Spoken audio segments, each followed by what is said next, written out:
This is Dan Schneider. On this Dan Schneider video interview, the subject is American actress, singer, dancer Judy Garland. I have an expert on her life and times, Randy Schmidt, before you, and we will begin the conversation on Garland in a moment.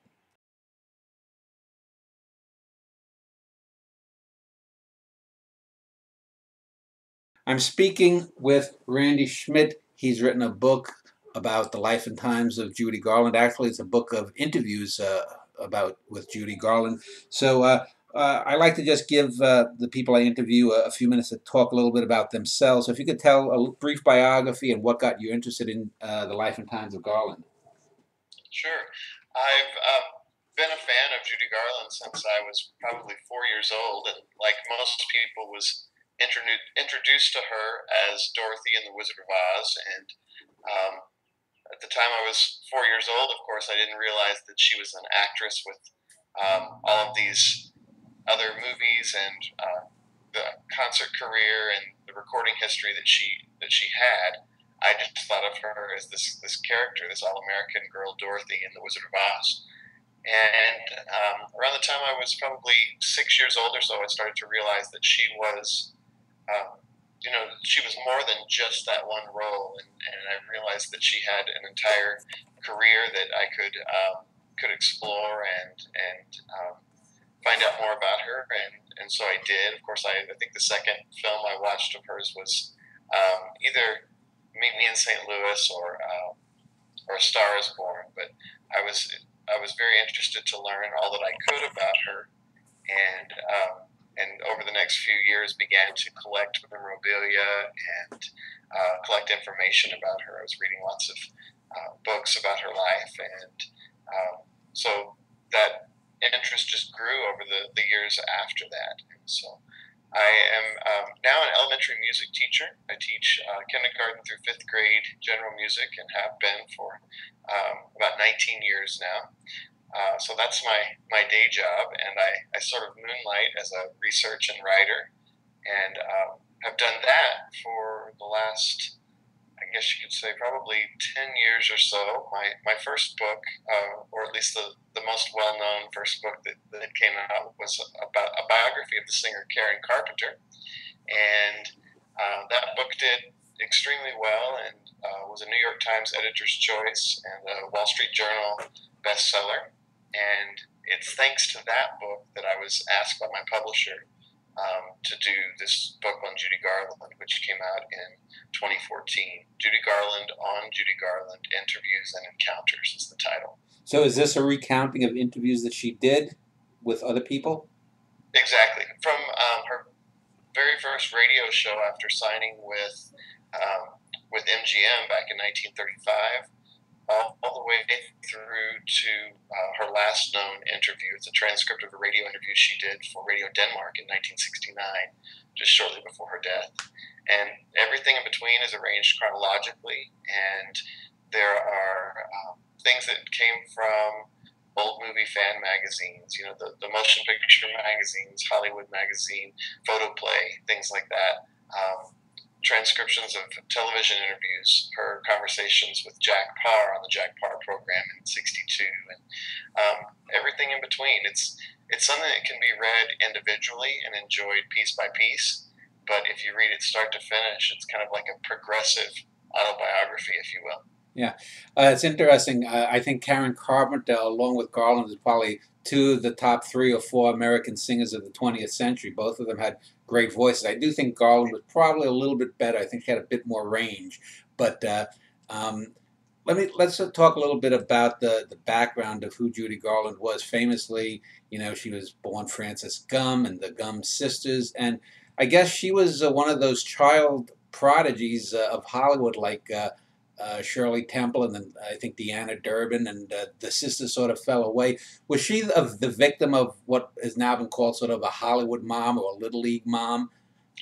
Yeah, she definitely had a stage mom, and as she said, it was a stage mom in the worst way. But she would, in the early years, you can see in my book, you'll see I guess the the process where she went from being quite kind to her mother in the younger interviews to once her mother had passed away and was no longer able to respond in whatever way she would, call her out on quite a few of the things that she did to her as a child, and basically said that she would force her to go on stage from an early age, and called her the real life Wicked Witch of the West, things like that.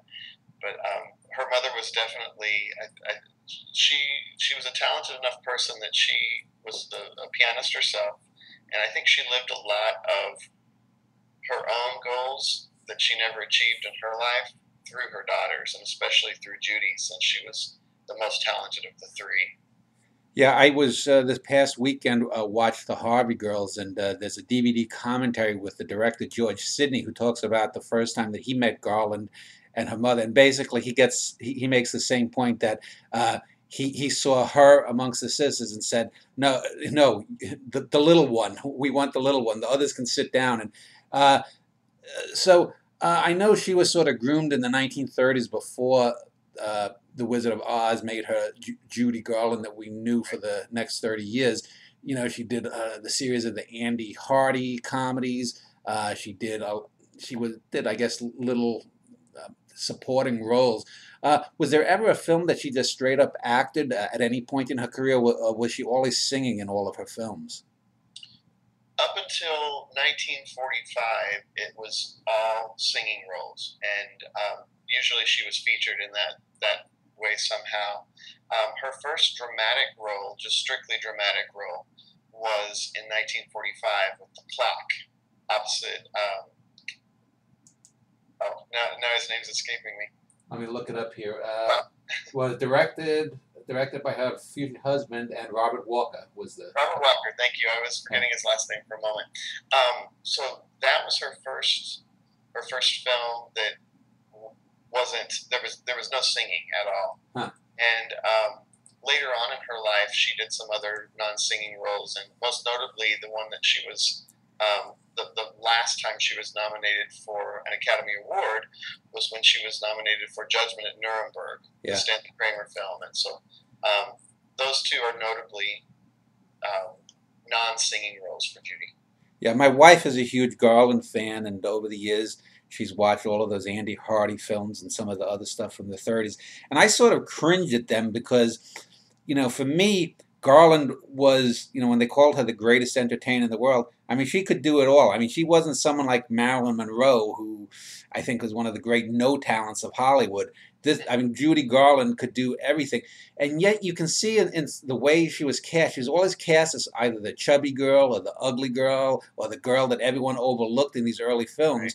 And it's amazing to me because, you know, I mean, granted, she might not have been as pretty as some of the other girls in terms of like model looks, but she was always attractive and she always had that glow about her.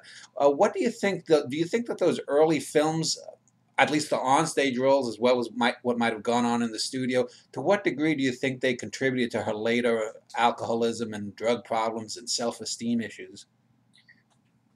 I definitely think they contributed to the self-esteem issues because she never felt that she was a natural beauty like so many of these other stars that she was up against. You know, Lana Turner and some of the people there that were just considered to be knockouts. And Judy was, you know, called by Louis B. Mayer. He would call her my little hunchback.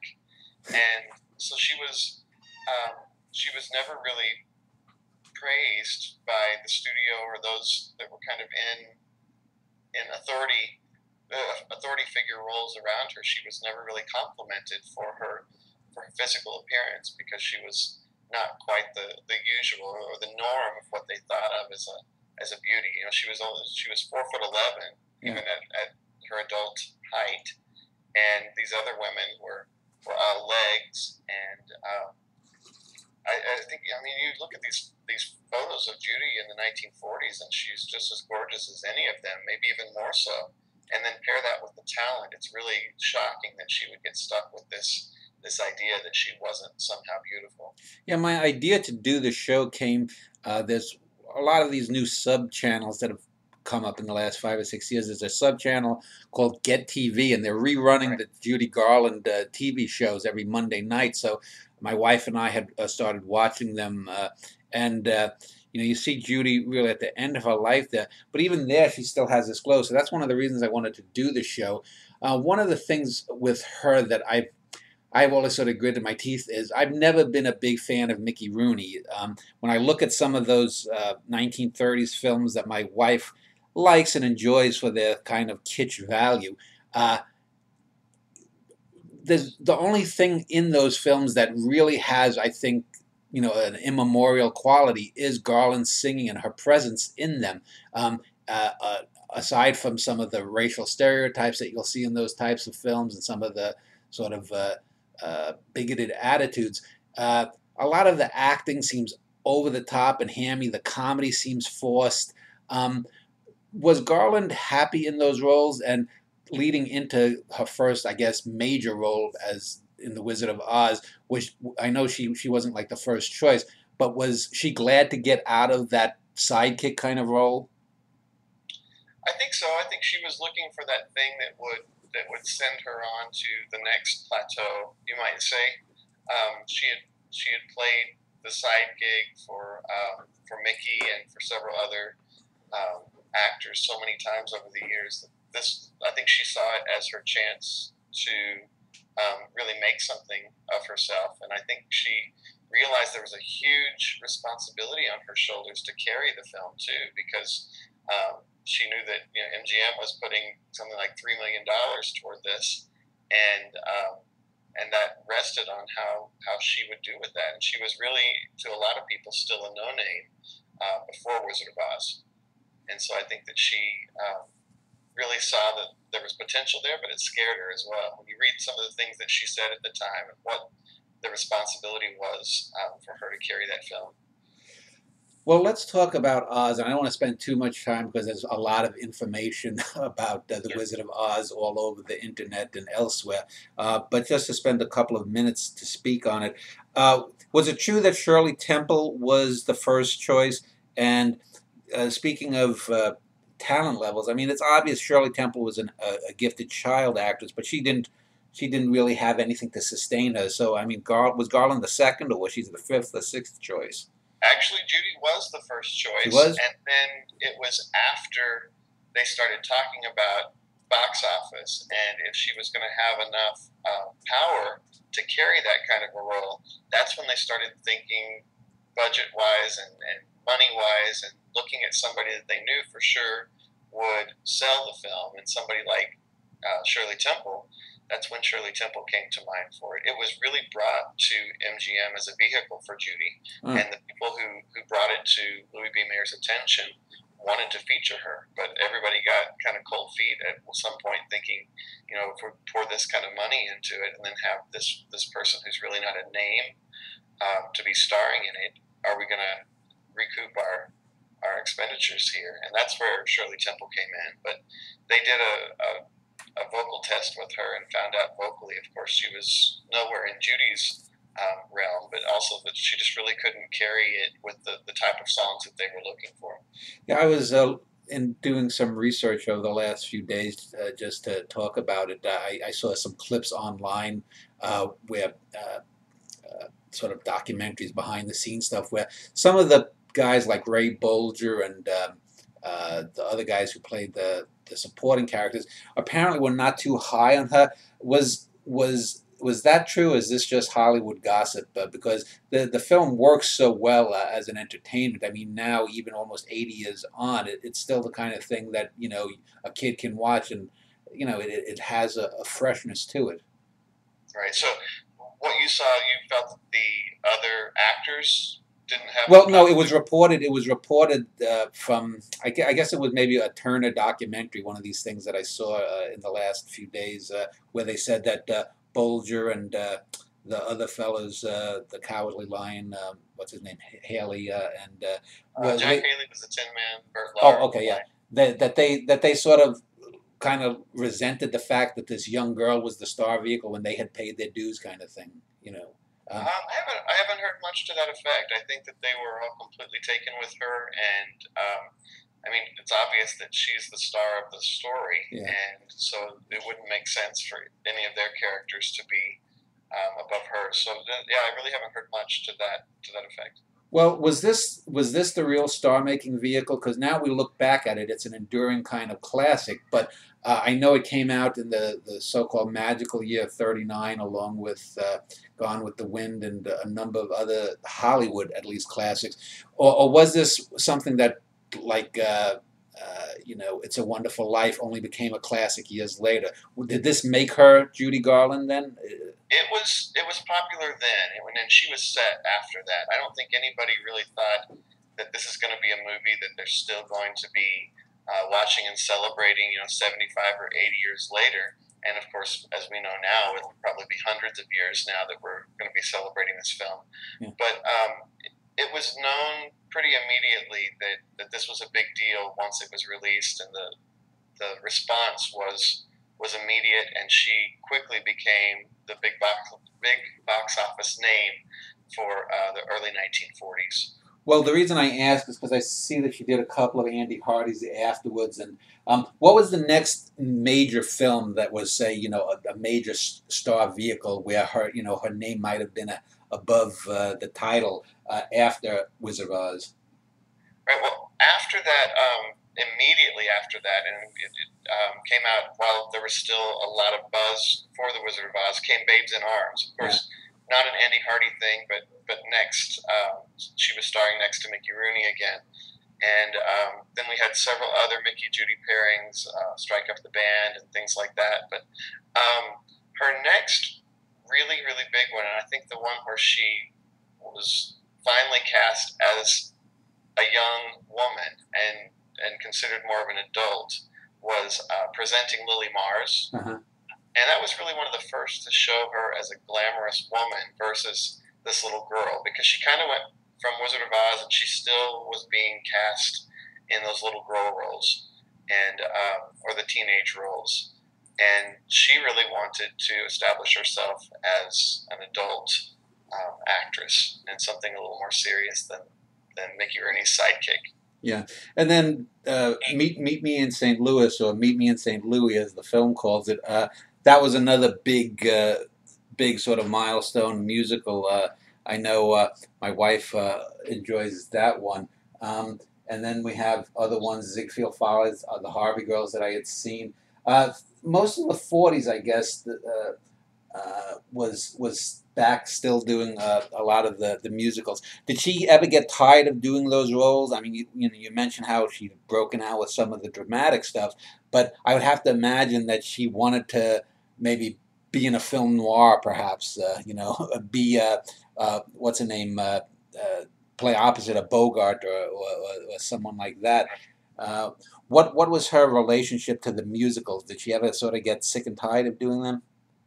Well, I think she was always tired, just because she was making usually two films a year at least for MGM. So there was always that side of things. And then, of course, as we know, she near the end of the 1940s was missing a lot of work, and a lot of her dependency on different drugs was keeping her from doing what she was hired to do.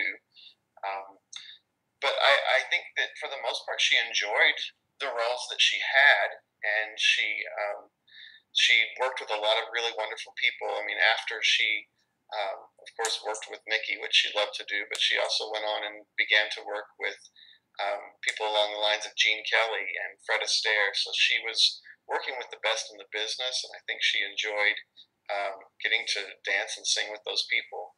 So I think that the only thing that was a negative to her would have been that they were overworking her so terribly, not Yep. necessarily the material itself.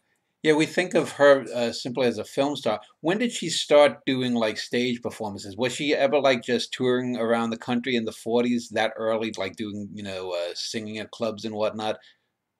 Not so much not in a club scene or anything like that, or doing concerts, but she was doing some USO Uh-huh. performances and doing a lot of things associated with the war effort in the early to mid 40s.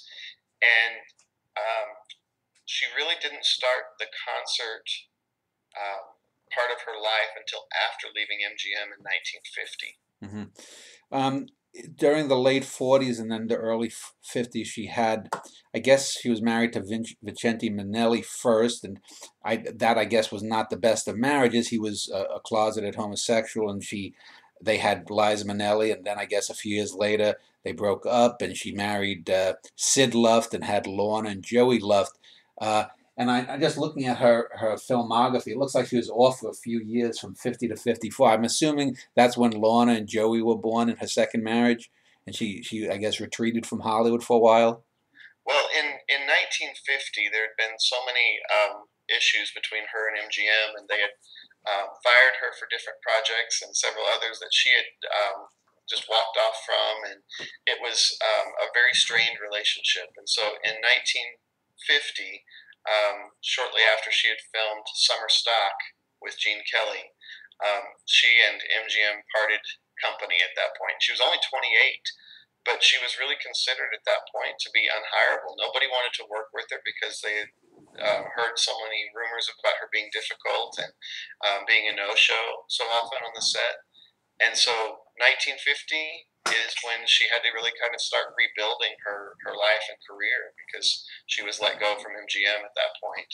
But was this then I would assume is when she sought other means of support? Was this when she started doing the concerts around the country? Exactly. Was she headlining Vegas in the 50s? No, not quite Vegas, but no, she her first big concert performance would have been over at the London Palladium. And she did the London Palladium, then came back, and in New York, she did just an incredible run at the Palace Theater in New York that was recorded and has gone down in history. She really brought back the vaudeville two-a-day type of performances there at the Palace Theater, and that was where her association with Sid Luft was first known to most people because he was acting as her manager and producer of those concerts at that point, and encouraging her to seek out those types of performances, even though she wasn't making movies at that point. Well, let's end this segment talking about her big comeback movie, A Star Is Born, and that's probably the one film that almost is associated with the name Judy Garland as Wizard of Oz. Is like we had said, she'd been not on film, doing films for a few years, and then this one comes along, and it's been remade 2 or 3 times since. But this one is the classic one.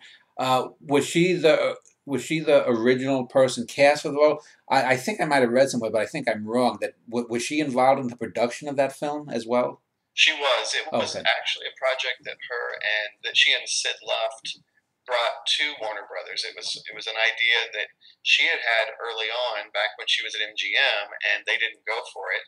And then when she joined forces with Sid, and they were married in 1952, they were looking for the perfect vehicle, you might say, to bring her back into the spotlight. And they both felt very strongly that that would be the right property to reestablish her as a motion picture actress, and they assembled a group of people to write the music and to write the script for it and everything that knew Judy and her work and her strengths, and so it was really crafted with her in mind, and then taken to Warner Brothers, and so it wasn't anything where she was cast or other people were even considered. It was a Judy Garland production from start to finish. Now this certainly had music in it, but it sort of combined the best that I guess you could hope for, and that it had a strong dramatic story. It had her singing naturally as a part of the diegetic part of the story. But yet she didn't win the Academy Award that year. Was it her only nomination for an Academy Award? And who did she lose out to? Right. Well, she actually won the Golden Globe that year, and everyone was figuring her to be, without any problem at all, to be the Academy Award winner. She had won an Academy Award for Wizard of Oz, but it was what was called a juvenile award, and to many it wasn't considered to be one of the quote unquote real Academy Awards. And She, of course, appreciated it. She called it her Munchkin Award because it was shorter and smaller than the rest of the regular Academy Awards that were given. But so that was really her first in 1939, 1940 for Wizard of Oz. And then with 1954, it would have been the beginning of 1955 when the Oscars rolled around. She was pregnant with her son Joe at the time, and she was in the hospital to deliver, and so she was unable to attend the telecast for the Oscars that year. And the way that they were all buzzing around, acting as though she was going to win this, she was just sure that she was too, because they came to her hospital and actually built this scaffolding all the way up the side of the building, and they had the cameras ready to go, and they were going to film her accepting the award from her hospital bed. And it ended up that she lost to Grace Kelly for The Country Girl, and which is not a memorable film and not something that people are still more than 60 years later talking about, other than if they're talking about Judy and her losing that to Grace Kelly. So I would have to think. I would have to think that would have been not only disappointment, but somewhere psychologically, she must have been thinking, "Oh, there I go again, losing to a glamour girl." Exactly. I think that was probably the feeling, and everybody in Hollywood knew after having seen A Star Is Born that Judy deserved it. It was just an epic film, and she was so strong in every way, and so I think that was a huge disappointment. I mean, she made it a joke, as Judy did many times. She was self-deprecating, and she was funny, and she would tell the stories about this and be very dramatic about about how it all happened and how they had everything set up and ready to go in her hospital room. But I think it probably did hurt her to some reason, because she wanted that grown-up Oscar at that point. I remember on one of the, I think it was one of the Garland shows that I saw, one of the first 2 or 3 that they rebroadcast. She's recalling it. Sometimes she would sit down in the middle of the show and with whoever her main guest was and talk about it. I think she talked about that. I might have even had some footage that was taken that wasn't used in the Oscar show. But anyway, let's end this segment, and in the next segment, I want to talk about Garland's later career. As you mentioned, her Palace run, then the television show, and then her demise. And we'll do that when we return.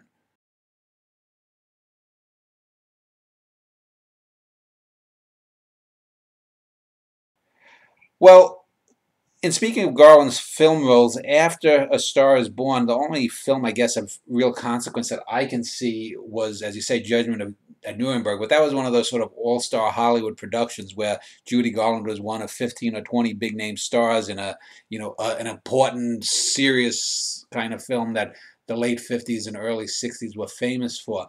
You had mentioned, though, well, let me just ask you, were there any performances of note in those later films that you would point out to say, to anyone just coming to Garland, that you would recommend in those last 5 or 6 films you did post Star Is Born?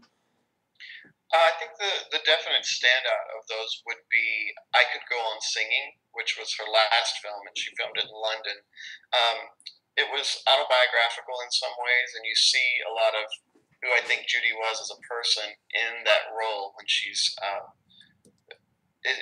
there are many scenes that you think this is probably really the way it was, and some of it was filmed at the London Palladium. Other parts were filmed to look as though they were at the London Palladium, but the concert footage that happens because she's playing a singer is very much, as I understand, very much like it was in those days, and her actual orchestra leader, Mort Lindsay, is there and leading the orchestra, and it's really pretty fascinating to see that portrayal. So I would say definitely, if you're looking for something late Judy Garland, those last few years post A Star Is Born, I would seek out I Could Go On Singing. Yeah, you mentioned the 1951 Palace Theater run, which made Garland more than just a movie star. Talk about that run, because just as I'm looking it up, it went for like 19 weeks, and as you mentioned, broke box office records. Was this just a concert show, or did she perform with, as sometimes a big star will have? Did she have like some guests come on stage, or was this just Judy, Judy, Judy? it was mainly Judy, Judy, Judy, but there were also, she had the singing, dancing boys that were part of her act, and they would perform around her and with her. But really, it was solid Judy, start to finish, and this this set of concerts, like you said, it ran for 19 weeks. That set of concerts kind of made the pattern for future concerts by Garland, if that makes sense. Yeah. It was the first time that they, came up with this set list, and it's something that she carried on with her over the years following that as well. Much of the music and the special arrangements and things like that were done by Roger Edens, who had been her vocal and music advisor at MGM. And these medleys and things that he helped to work to put together that she did at these concerts were things that she carried with her. Some of them for the rest of her concert career throughout the 1960s, even.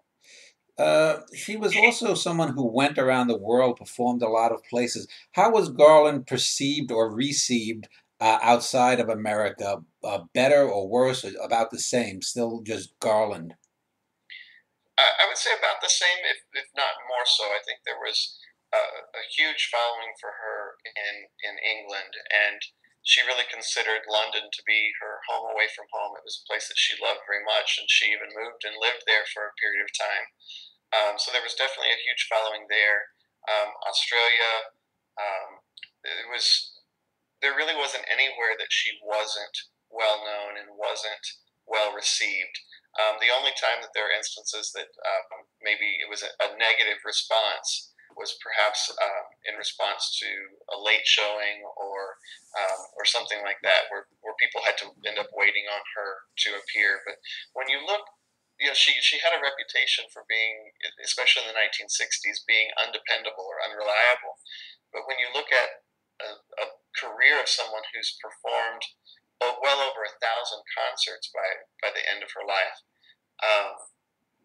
and for her to miss a handful of them is really not somebody who's undependable. She was on 95% of the time, and so I think she kind of unfairly got branded with that image that she was somebody you couldn't rely on. Well, let's talk a little bit about the early 60s television show that she had. It ran only 24 weeks, I believe, just one season. And other than the fact that, it was a typical kind of variety show of the era. The thing that I noticed right away was even though she was only about 40, maybe 40, 41 when it came on, she looked a lot older. You could see she was frail. She was thin. She had a lot more wrinkles. You could see a lot of the makeup. She looked like someone now, a woman now, you would probably say she's in her mid to late 50s. At this point, where was she physically in terms of, any addictions or whatnot, and how did she get that show? Well, I think that she aged quite a bit between A Star Is Born and that TV series, much more than you would expect, and I think it probably had to do with the addiction and with the pills and alcohol and things like that over the years that we know now that she was battling.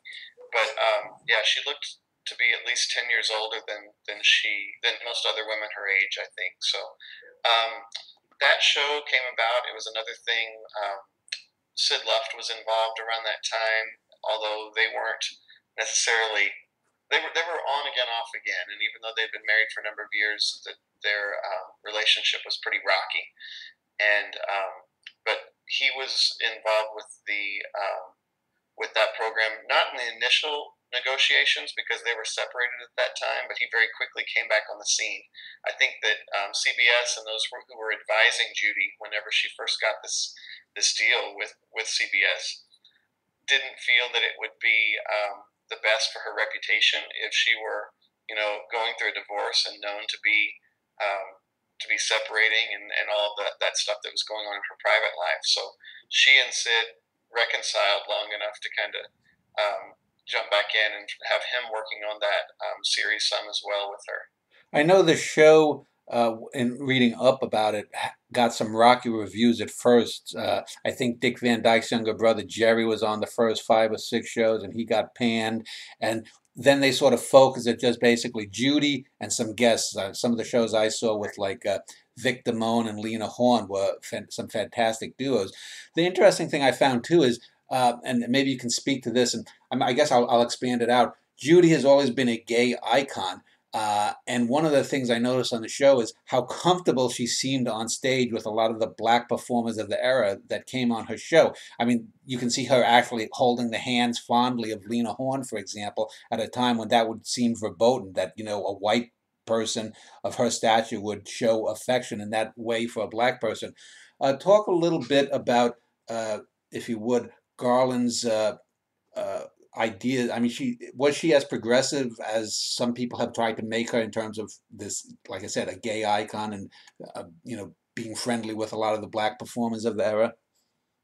Well, I think she was definitely open-minded and accepting of just about anyone and everyone, and her audience ran the gamut from young children all the way to people in their 80s and 90s or whatever.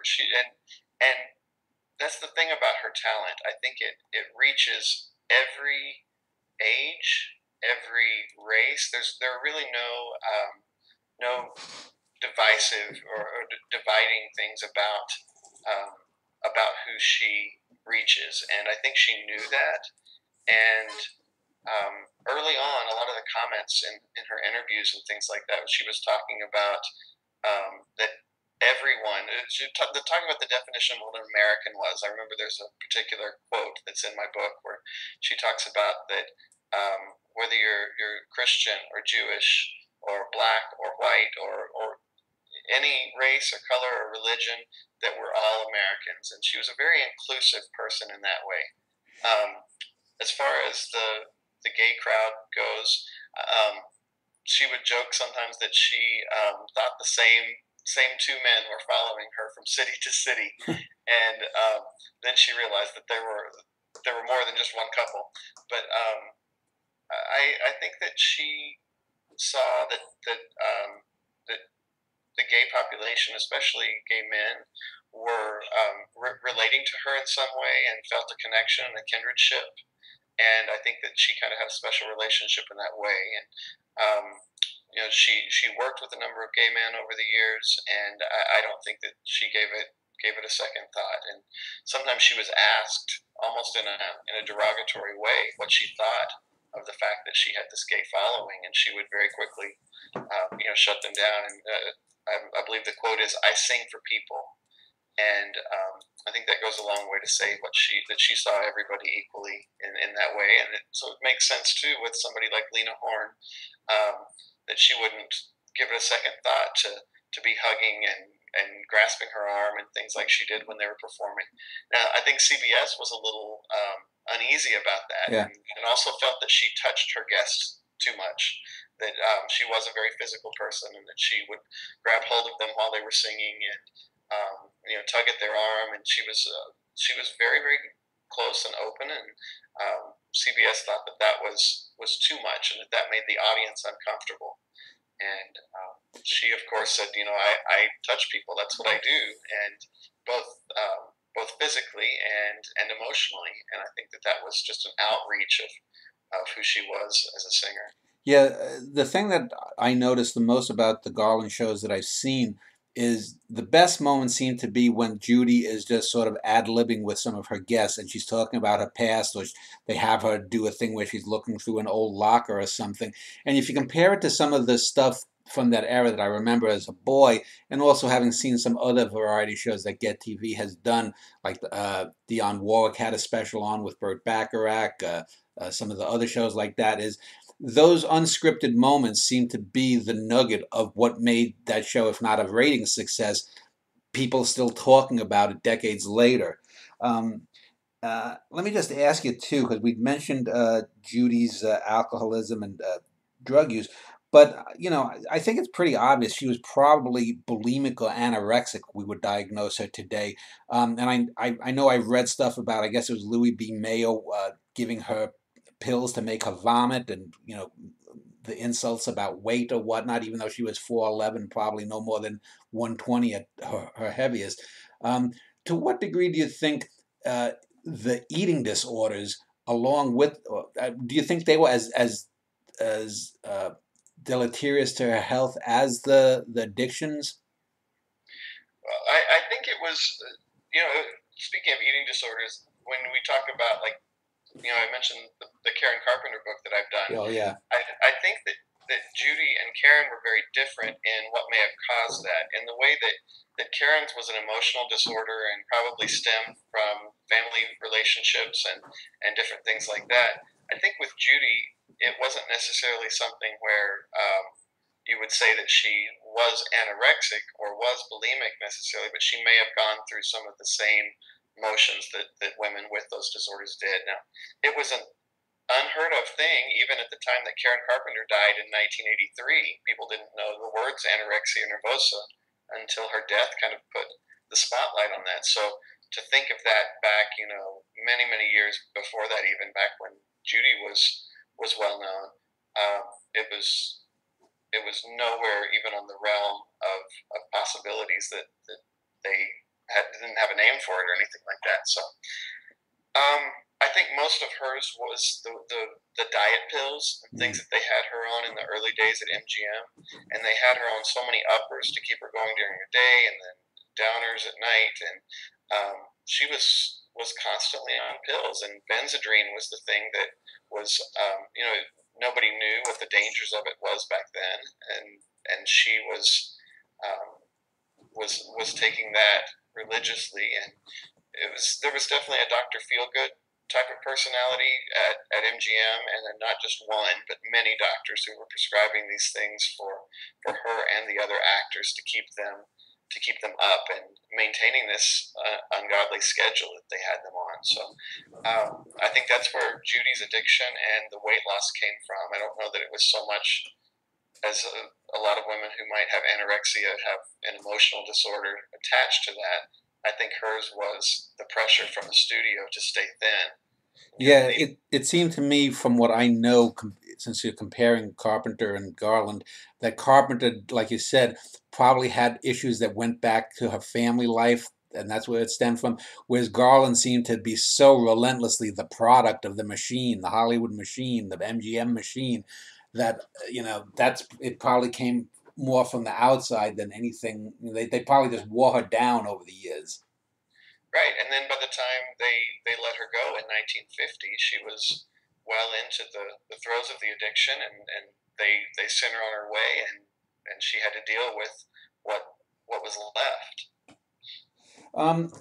Let's talk about your book and some of the interviews that are in there. Tell me what you think might have been some of the most 3 or 4 most interesting tidbits that you didn't know before you wrote the book that were revealed in some of these interviews that you found out.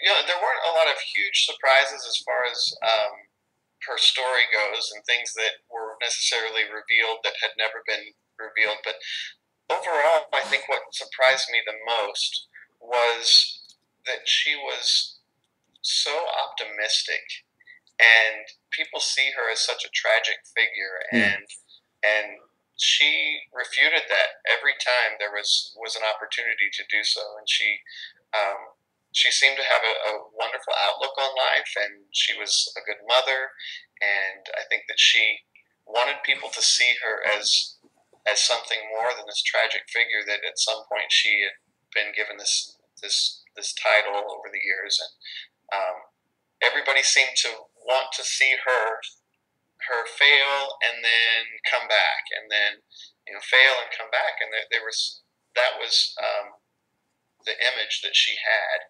But she never saw herself that way, I think, is what's really interesting.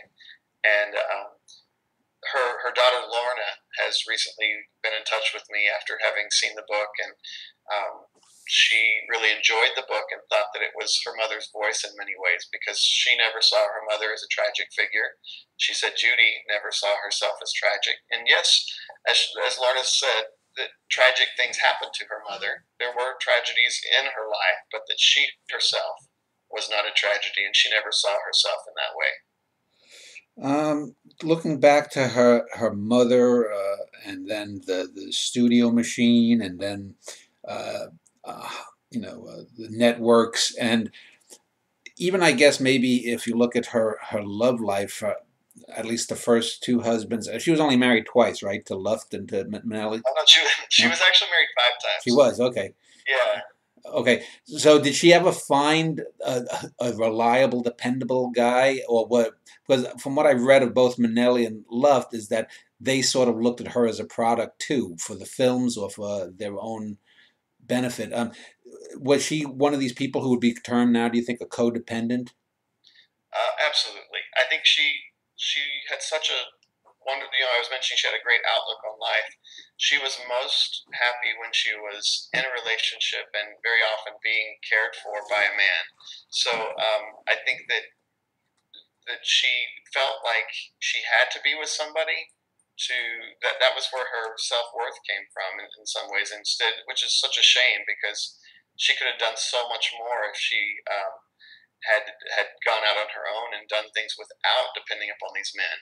And her last husband was quite a bit younger than her, a guy by the name of Mickey Deans, and he was a discotheque club owner, and he wanted to, of course, reestablish her as a concert act, and she just really wasn't in the health to do that. I mean, she was so frail, and you mentioned that she looked frail in the television series, but if you see her in 1969, the year that she married this last husband, she was down around 85 or 90 pounds and Mm. just a fragile little skeleton.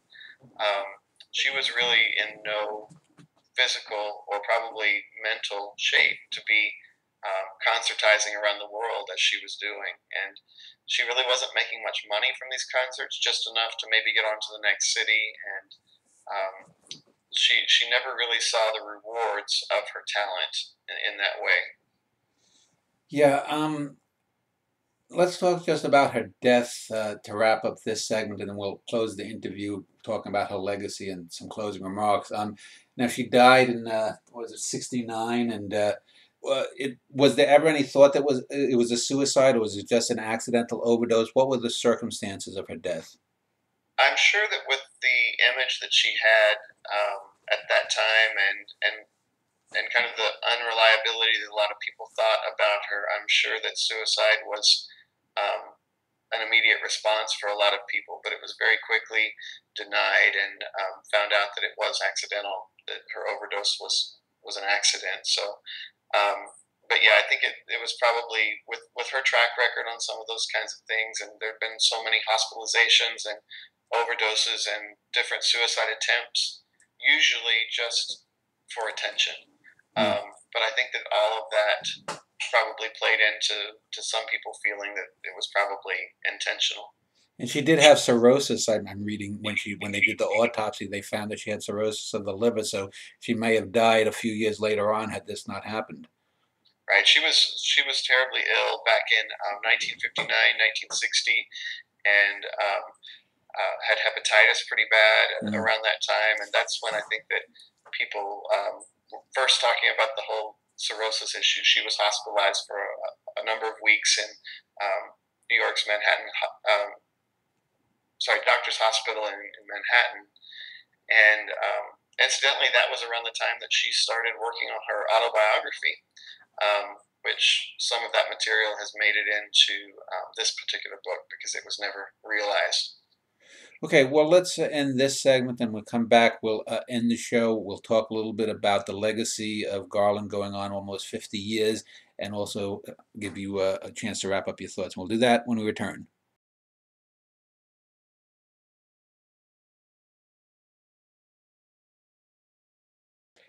I spent the last hour speaking with Randy Schmidt. He's a biographer. He's written a book on Judy Garland, actually about interviews related to Garland, Garland on Garland. I'll have a link to his website below. Randy, let's talk a little bit about the post-mortem life of Judy Garland. Certainly, I know when I was a boy in the early 70s, The Wizard of Oz was on every year. I don't know whether it was Christmas or Easter, but it was one of those things that was on relentlessly.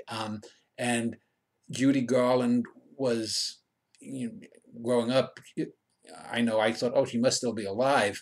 Um, what has happened with Garland's reputation as an actress and a singer and an all-around entertainer? Has it grown? Has it stabilized? What? I think it's definitely grown over the years, and at this point may just be stable. I don't see her legacy going anywhere other than up from this point. The Wizard of Oz established her not just as a wonderful singer and actress, but it really gave her a place, somewhat of immortality. That film and that role is so huge that I think it's bigger than her and bigger than the movie. I think just that definitely is what established her as a recurring,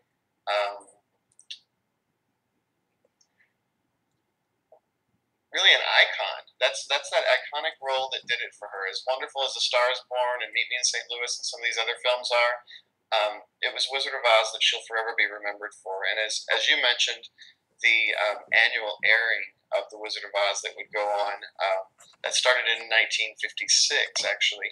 And I remember that's what introduced me to Judy when I was a kid. And it was usually on March or April, like you said, sometime around Easter time.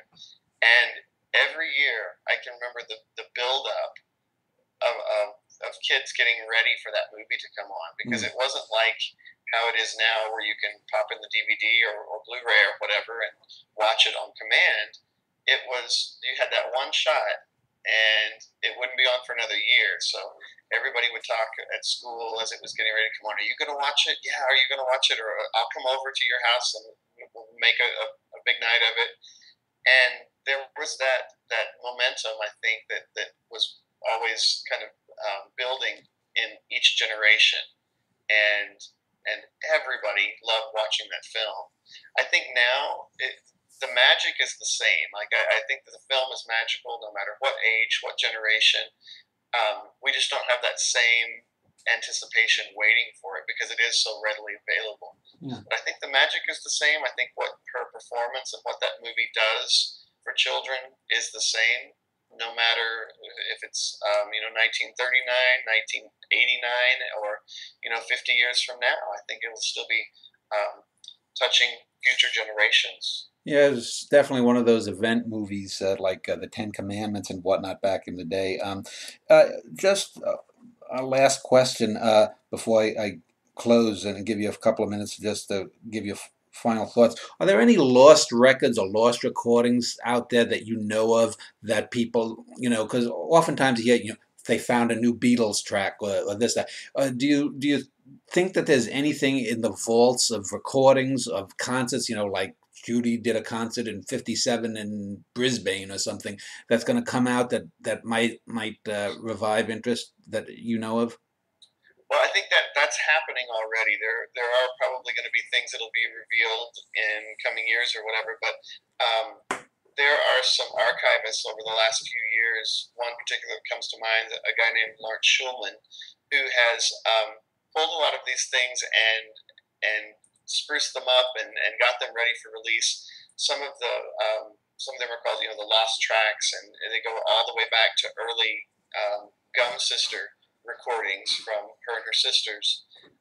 Lots of radio show material that is fantastic stuff. Great performances that were lost to radio shows for many years that are coming back. And I think that people realize that she is a name that can support something like that. And so we're seeing these things released. Almost every year there's something new that's either been repackaged or something new that's been dug out of the vaults and cleaned up and restored and being released. And some of them, because of copyright rules and things like that, may come out from a label in Canada or a label in England, but they are making their way out. And with the internet and everything like that, there's no region or anything like that that they're limited to. They once they're released, wherever they're released, they're available.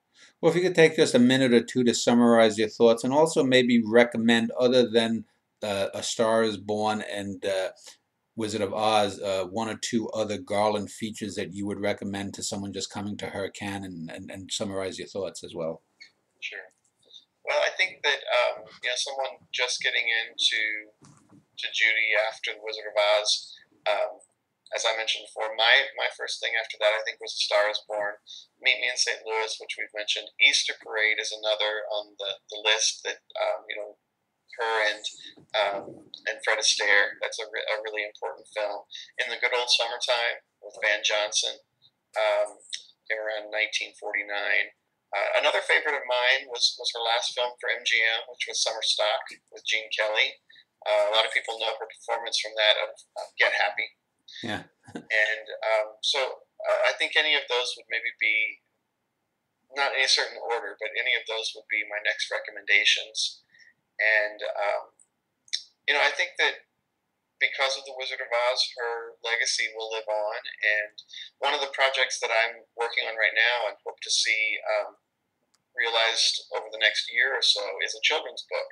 And so when you think about future generations of Judy fans, for them to be able to see a children's book talking about her life in vaudeville, and those formative years coming to MGM and leading up to The Wizard of Oz is what this book will focus on. So.